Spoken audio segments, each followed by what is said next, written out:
je vais vous présenter un chapitre, ou bien le deuxième chapitre de la quatrième partie de notre leçon économie, organisation administrative des entreprises. L'intitulé de ce chapitre est la mise en place d'une démarche qualité totale, qui rentre dans la quatrième partie du programme annuel, qui est la qualité totale. Donc, un petit rappel de la qualité totale, c'est lorsque l'entreprise a une bonne relation avec ses parties prenantes internes et ses parties prenantes externes. C'est-à-dire, les parties prenantes internes sont généralement les salariés, ou bien soit les parties prenantes, soit les partenaires de l'entreprise. Et les parties prenantes, ou bien les partenaires externes de l'entreprise, ce sont généralement les banques, les fournisseurs, les clients, les associations. Toutes ces parties prenantes, il faut que l'entreprise ait une bonne relation avec eux. Par exemple, les besoins des parties prenantes internes qui sont les salariés, c'est généralement des bonnes conditions de travail, un bon salaire, une évolution de carrière. Par contre, les bonnes conditions de travail, ils sont adaptés par l'entreprise grâce à une dynamique qui est globale. Mais par contre, les partenaires externes de l'entreprise qui sont les clients, il faut qu'ils aient plutôt un bon produit. Les partenaires externes, le deuxième exemple des partenaires externes, on peut donner les fournisseurs, il faut qu'ils soient payés à temps. Donc toutes ces étapes ou bien toutes ces dynamiques, c'est pour le bien de l'entreprise pour qu'elle ait une bonne qualité totale. La démarche qualité totale, qui est aujourd'hui la leçon qu'on va suivre. Dans le premier chapitre, on a donné une conception de la qualité totale, c'est-à-dire une explication de ce que veut dire une qualité totale. On a dit que lorsque l'entreprise est divisée sous forme de processus, c'est-à-dire on a donné l'exemple du processus de recrutement qui est au sein du département ressources humaines, qui est composé aussi d'un ensemble d'étapes. Lorsque chaque étape de ce processus est de bonne qualité, le processus il est aussi, et par conséquent l'entreprise en entière elle est de bonne qualité. Par contre, la démarche qualité totale, ce sont les actions qu'il faut adopter pour qu'il y ait une bonne qualité totale au sein de l'entreprise. Donc, d'origine japonaise, la qualité totale est une approche systémique et globale de l'entreprise. La démarche de la qualité totale, elle est d'origine japonaise. Ce sont les Japonais qui ont adopté pour la première fois la qualité totale et qui l'ont dénommée Total Quality Management en anglais. Mais aussi, il faut adopter un concept qu'on a dénommé le zéro défaut ou bien les 5 zéros olympiques. Qu'est-ce que ça veut dire les 5 zéros olympiques? Zéro défaut, zéro stock, zéro panne, zéro papier, zéro délai. Zéro défaut, la fabrication sans faille. C'est-à-dire au sein du département production de l'entreprise, il faut qu'il n'y ait aucune faille ou bien aucune défaillance du produit bien sûr. C'est-à-dire le produit, il doit être conforme à la conception de ce dernier. C'est-à-dire selon la conception, il faut qu'il y ait un produit adapté. Zéro stock. L'entreprise, elle fait des stocks, elle réalise des stocks, donc elle perd de l'argent. Par exemple, une entreprise qui travaille dans le secteur du textile, pour qu'elle stocke ses jeans ou bien ses capuchons, elle doit louer un magasin, elle doit payer un gardien qui va surveiller le magasin. Donc, ce sont des charges pour l'entreprise. Zéro panne, fiabilité des processus de fabrication. C'est-à-dire, lorsque l'entreprise elle produit un bien ou bien un service, en fin de compte, il faut que ce bien ou bien ce service, il y ait une fiabilité, c'est-à-dire qu'il soit tous les processus, dans tout le département production, il faut qu'il n'y ait aucune faille, aucune défaillance. Zéro papier, la réduction des opérations administratives ou bien ce que l'on dénomme la paperasse administrative. Par exemple, un produit, ou bien l'exemple toujours de l'entreprise spécialisée dans le secteur du textile, il se peut que lorsqu'elle a un besoin de production, que le salarié ou bien que l'ouvrier transmette à l'administration, l'administration elle le transmette au directeur, le directeur il le transmet aux associés. Ce sont des étapes qui, dans certains cas, elles sont inutiles. Donc il faut réduire le maximum possible ces étapes pour transmettre l'information. Ne pas faire attendre les délais. on a parlé des services associés à un produit, c'est-à-dire lorsque le délai de livraison il est moins que le délai des concurrents, on a un avantage concurrentiel. Donc, il faut réduire le maximum le délai et ne pas faire attendre généralement le client. Donc, pour que l'entreprise adopte une démarche qualité totale, ça nécessite des coûts. Par conséquent, ce sont des charges. Un coût est un ensemble de charges. Donc, les coûts de la qualité, on peut les diviser en trois.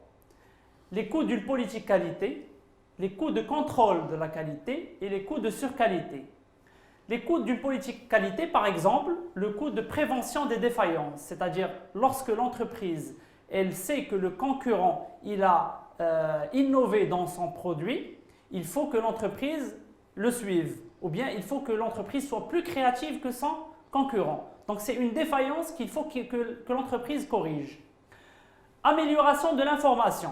On a parlé du zéro papier pour l'entreprise, c'est-à-dire la réduction des charges ou bien des opérations administratives.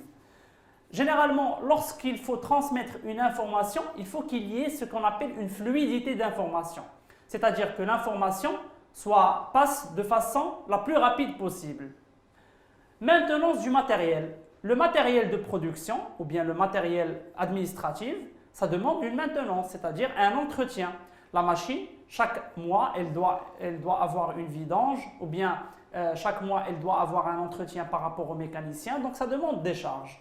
Ça, ce sont les coûts d'une politique qualité. Les coûts du contrôle de la qualité. Le contrôle successif et l'autocontrôle. C'est-à-dire, lorsque on réalise une vidange pour la machine ce mois ou bien chaque 15 jours, c'est quelque chose qui est successif, donc qui coûte de l'argent pour l'entreprise. L'évaluation des produits des concurrents. On a pris un produit d'un concurrent, on a décortiqué ce produit, on a su quel est son avantage par rapport à le nôtre, donc ça demande des coûts, ça demande un engagement, des salaires, des charges salariales par rapport au personnel. Donc tout ça, ça veut dire l'évaluation des produits des concurrents. Ce sont des exemples. Le troisième coût, c'est celui de la surqualité. Il y a pas mal d'entreprises qui répètent la même chose et qui sont très excessives par rapport au contrôle de la qualité. Donc ça demande de l'argent, c'est-à-dire pour l'entreprise, lorsqu'elle engage un technicien qui va suivre les salariés et qui va refaire la même opération 3 à 4 fois par jour, ça demande de l'argent pour l'entreprise. Des fois, c'est inutile, mais des fois, c'est quelque chose de très important par rapport à l'entreprise. C'est généralement par rapport au type de personnel qu'elle côtoie ou bien qu'elle fréquente. Les deuxièmes coûts, ce sont les coûts de la non-qualité. Ils sont divisés en deux, les coûts internes ainsi que les coûts externes. Les coûts internes, ce sont les frais généraux administratifs importants. C'est-à-dire lorsque l'entreprise elle a une administration, elle a des charges, elle a du papier, elle a des PC portables, elle a une consommation d'électricité. Tout ça, ce sont des charges administratives, donc c'est des coûts internes à l'intérieur de l'entreprise. Heures de main-d'œuvre, c'est-à-dire les salariés qui travaillent dans le secteur industriel, ils sont généralement payés par heure. Donc le paiement par heure, ça coûte des salaires ou bien des charges par rapport à l'entreprise. Les indemnités de retard pour livraison tardive aux clients. On a parlé du produit ainsi que les services associés. Un produit, lorsqu'il est livré en retard, il faut généralement accompagner ce produit par un ensemble de bonus, par exemple par rapport au client, un petit cadeau, un petit message. Ce sont tous des charges qui sont des indemnités de retard pour la livraison tardive au client. Les coûts externes, la réclamation de la clientèle. Généralement, les clients, ils sont très imposants et d'où l'adage du client est roi. Donc, la réclamation du client, c'est-à-dire c'est un coût externe par rapport à l'entreprise, un coût direct ou indirect. La dégradation de l'image de marque, c'est-à-dire la réputation de l'entreprise par rapport à ses clients, il faut que l'entreprise l'améliore. Pour que l'améliore, elle doit engager des charges financières. La diminution des ventes, ce sont aussi lorsque l'entreprise elle vend un peu moins ce mois que le mois dernier. Donc ce sont des charges pour l'entreprise. Donc pour résumer le chapitre numéro 2, on peut dire qu'on peut le diviser en 4 parties. La définition de la démarche qualité totale, qui sont un ensemble d'étapes par rapport à l'entreprise ou bien un ensemble d'actions qu'elle doit adopter pour qu'elle ait une bonne qualité totale. Ces étapes ou bien ces actions, on peut les résumer sous forme du concept 5-0 olympique. Un zéro défaut, zéro stock, zéro panne, zéro papier, zéro délai. Le zéro défaut, je rappelle qu'il ne faut qu'il n'y ait aucune défaillance dans l'entreprise, dans toute l'entreprise de façon très globale.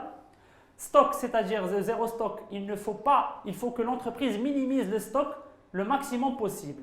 C'est-à-dire que l'entreprise, elle est dans l'obligation de livrer ce qu'on appelle le juste à temps, c'est-à-dire production-livraison.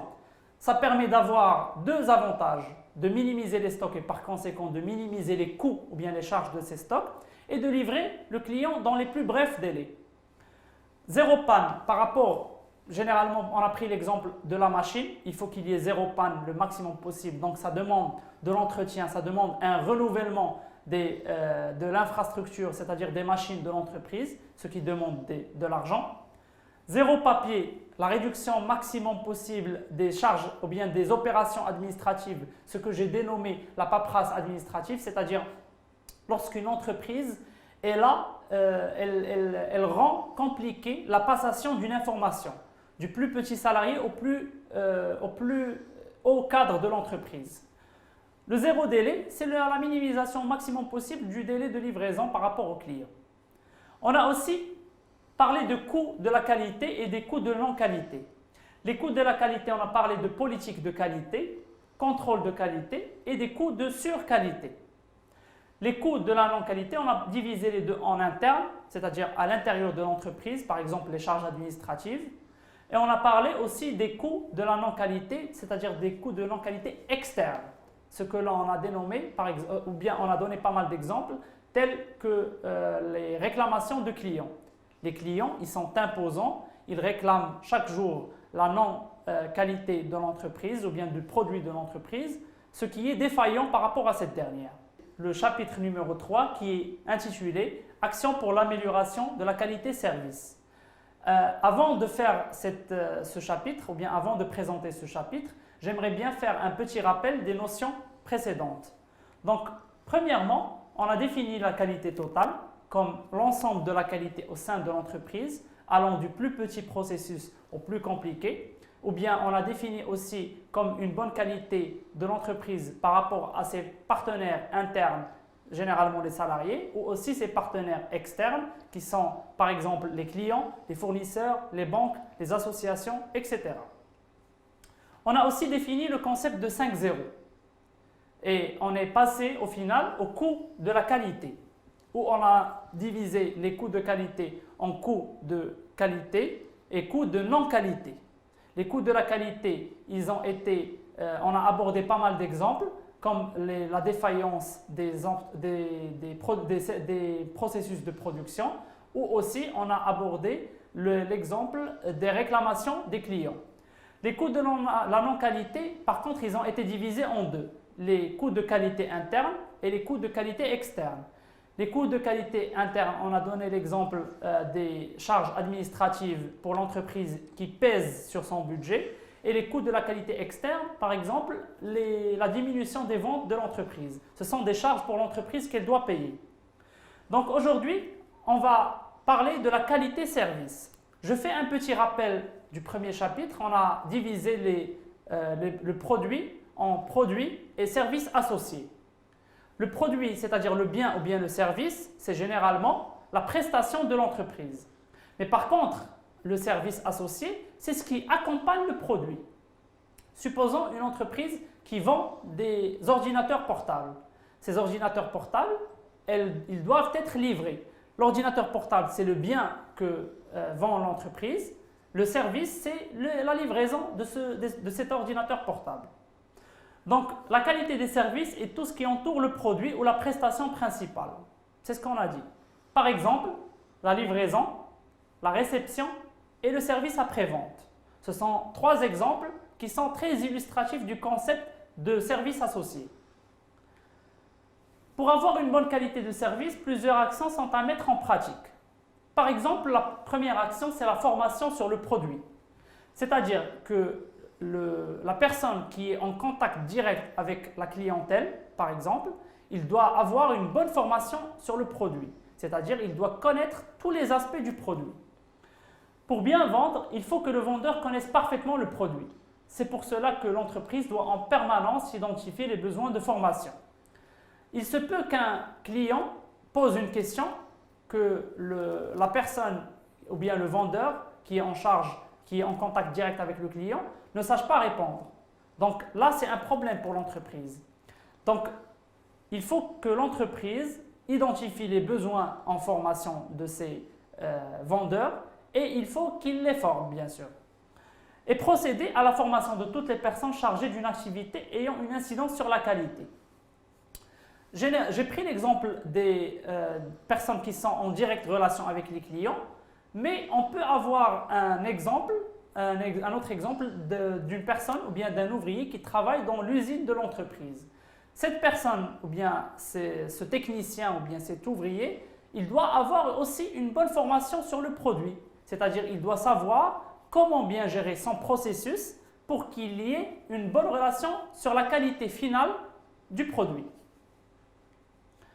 L'information sur le produit. La formation sur le produit, elle est en relation très étroite avec la formation sur le produit.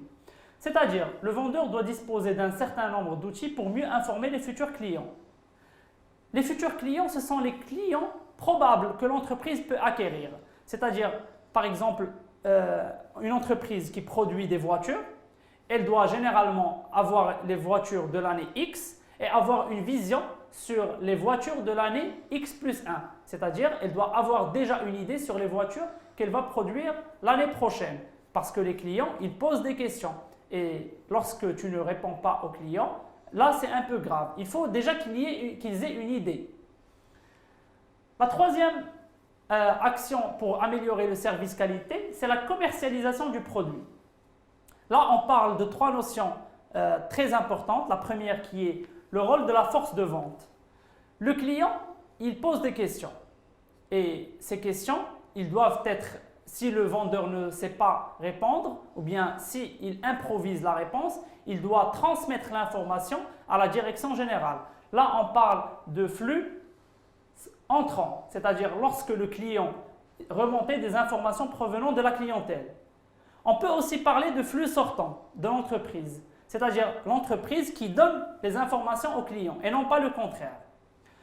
Le deuxième concept dans cette partie commercialisation du produit est le profit du vendeur. Généralement, un vendeur, il doit être à l'écoute, il doit avoir une écoute active par rapport au client, il doit savoir bien communiquer, il doit avoir une bonne culture générale et il doit surtout ce qui est important dans les temps actuels, c'est qu'il faut qu'il ait les bonnes manières. C'est-à-dire la clientèle ou bien le client, ils font des remarques par rapport à des choses telles que les bonnes manières. Donc il doit avoir un bon contact avec ses clients, bien communiquer, écoute active, s'adapter à chaque type de client qui est très important parce que la clientèle, il y a une variété des clients. Il n'y a pas un client qui sait le produit et un client qui ne sait pas le produit. Il doit avoir un bon niveau de culture générale et résistant au stress, qui est très important parce qu'il y a pas mal d'entreprises où il y a un grand nombre de clientèle. La clientèle ne s'arrête pas tout au long des heures de travail. Donc ça, il faut que la personne en contact avec la clientèle sait très très bien gérer son stress parce que ça peut des fois dégénérer. Le troisième aspect de la communication, plutôt de la commercialisation du produit est la communication. Pour faire connaître son produit et augmenter ses ventes, l'entreprise doit avoir une forte politique de communication. La politique de communication de l'entreprise, elle doit être, supposons une entreprise qui vend des voitures.